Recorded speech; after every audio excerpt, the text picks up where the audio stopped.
Maraming oras ako sa bahay actually. Ay, sa labas ng bahay pala. Tambay, inuman, barkada, uuwi lang ako para matulog.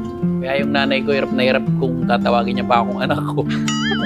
Bakit ganun lang dati ginagawa mo? Tambay ka lang dati? Oo, wala talaga. Wala kang pangarap? Uuwi lang ako pagka may problema. Ma, parang kailangan mong umattend nito. Kaya kakatokin dyan ng barangay, police. Hindi ka umiyak. Ako lang, parang alam mo yun, yung nung panahon na yun, yung down na down ako, yun yung pinaka-saving grace ko, yung pag-uusap namin na para ako nakakita ng pag-asa. Lord, ito ulit. So, yun na, yung umpisa nun. Sabi ko, Lord, ayoko na mag-artista. Ibibigay ko na sa'yo pati pag-artista ko. Pero umiiyak ako.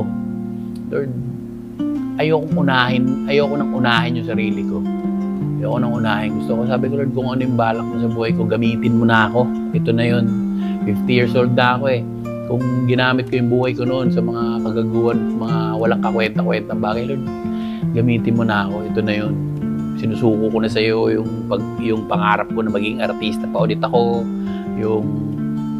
yung kikita pa ulit ako, yung si Kuya Jobert na pa ulit ako na sobrang nakakatawa, ang galing-galing na komedyante. Binigay ko lahat kay Lord John. Tuloy-tuloy ako nagbabasa ng Bible, nagkakaroon na ako ng devotion, nagka-quiet time ako. Doon ko nakilala si Lord eh. Kasi yung relationship kay Lord, talagang makikilala mo lang si Lord pag hinanap mo siya, pag nag-seek ka talaga kay Lord. Kasi nakikipag-usap si Lord sa akin doon. Wala